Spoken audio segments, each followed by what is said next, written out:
C'est bien connu, la France est le pays qui compte le plus de fromages et de fonctionnaires. Attardons-nous sur le secteur de la santé.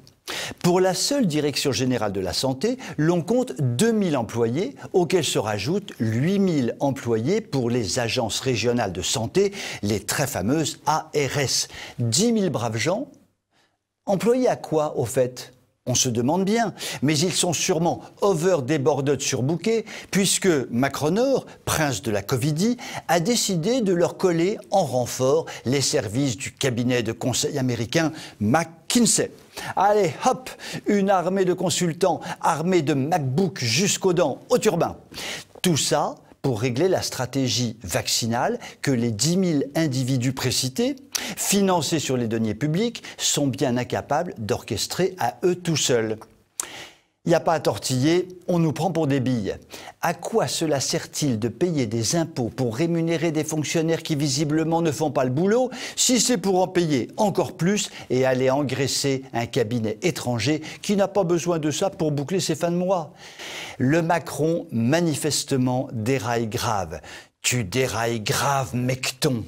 Depuis quelques jours, c'est le feu d'artifice. Il tire dans toutes les directions. Il tente le coup du tirage au sort pour empêcher le naufrage du Titanic vaccinal. Mais il se dit aussi qu'après tout, un peu de consulting, ça ne peut pas faire de mal. Aux dernières nouvelles, il hésiterait à compléter le dispositif par une neuvaine nationale à Sainte-Rita, la patronne des causes désespérées, complétée par l'emploi d'une poupée vaudou. Avec ça, on serait vraiment paré à toutes les éventualités. Au fait, qui s'occupe du dossier chez McKinsey? Le gars de chez McKinsey, chargé de réparer les carabistouilles de Castex et de sa clique, c'est un certain Maël de Calan, fringant bureaucrate du privé, pilier du parti LREM, ex-pilier du parti Les Républicains, qui a soutenu en son temps le poney gagnant, j'ai nommé Alain Juppé. Il avait tellement d'idées, Maël, qu'il avait même lancé une boîte à idées. On peut dire que ce fut un succès, puisque Juppé a été viré comme un malpropre de la primaire de la droite. Maël a eu ensuite l'idée, aussi sotte que grenue, de se présenter à la présidence de l'UMP avant de claquer la porte. Aujourd'hui, il a changé de cheval pour enfourcher la belle Valérie, Valérie Pécresse, la traîtresse bien sûr.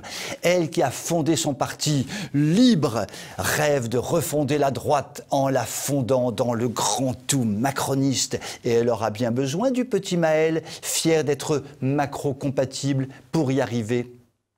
Avec tout ça, si vous ne la voyez pas venir, l'alliance LR-LREM aux prochaines élections, c'est que vous n'êtes pas très en forme. Cela veut sûrement dire qu'il faut vous faire vacciner.